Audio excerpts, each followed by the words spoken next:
This is my 2012 Mercedes S550 W221 4MATIC. I will probably see what I have for miles here in just a second. I need to reset the service message light on the car. I actually service my car every 5,000 miles, basically change the oil and filter, usually change the filter.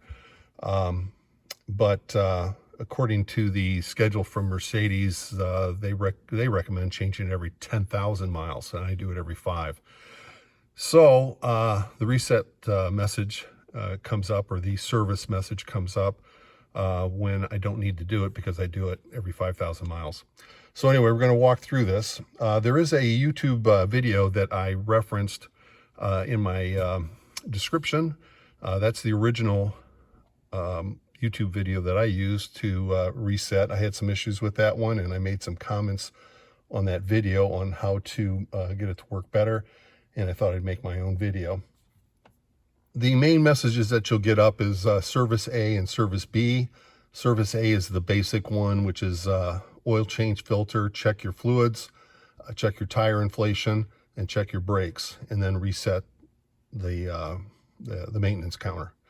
Service B does all that, and it also adds changing your cabin filter and changing your brake fluid, which I found kind of interesting. I've never changed the brake fluid, and that's probably going to be one of my next videos, because I've got over 100,000 miles on this now.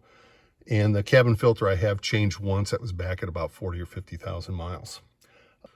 All right, so I'm sitting in the car, and I've got the car is off. I've got my keys in here. The doors are closed. I happen to have the windows down because the car's been sitting, and it's been pretty cold in here, so I'm trying to get some warmth in here. I'm not pressing the brake pedal. I'm going to push the start button momentarily.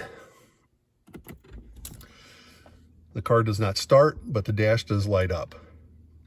So now the next thing we got to do is, you can see I've got the Service A message up here, and we want to clear all those messages by clicking on OK, and any other messages that you have. So we want to make sure that we're on the trip odometer screen.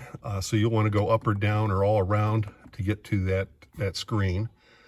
This is for the best results.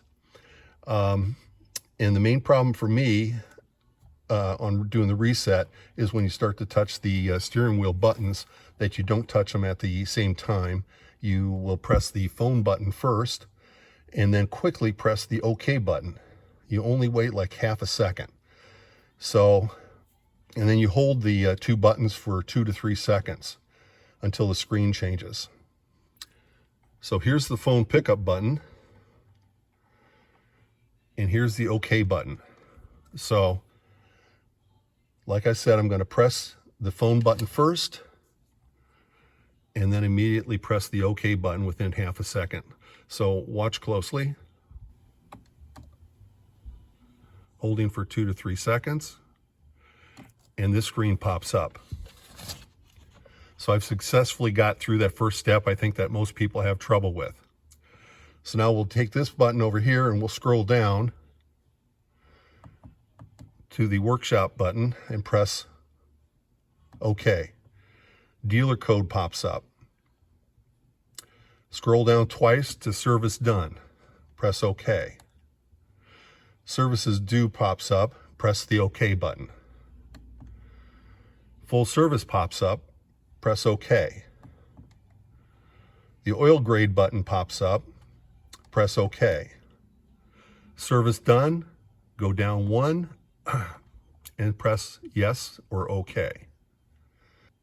Oh, then services due pops up, and then you can press the start button momentarily once or twice to shut off the car. And through this whole process, we've never started the car.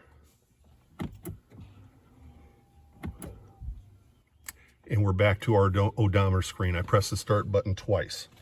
This, the key start button. And now I can open the door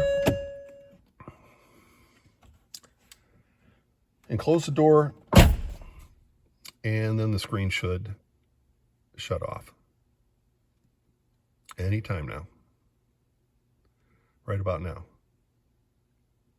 it's going to shut off right now because I'm gone. So it's going to shut off within a few seconds. It probably thinks I'm still in the car. This car is so clever. There it goes. Okay, then for fun, I'm going to act like I'm getting in the car, open the door, get in, close the car. Got my key with me, and we're going to start the car up. And the service message is gone. And I need to remember to fasten my seatbelt. Thanks for watching. I hope this helps everybody.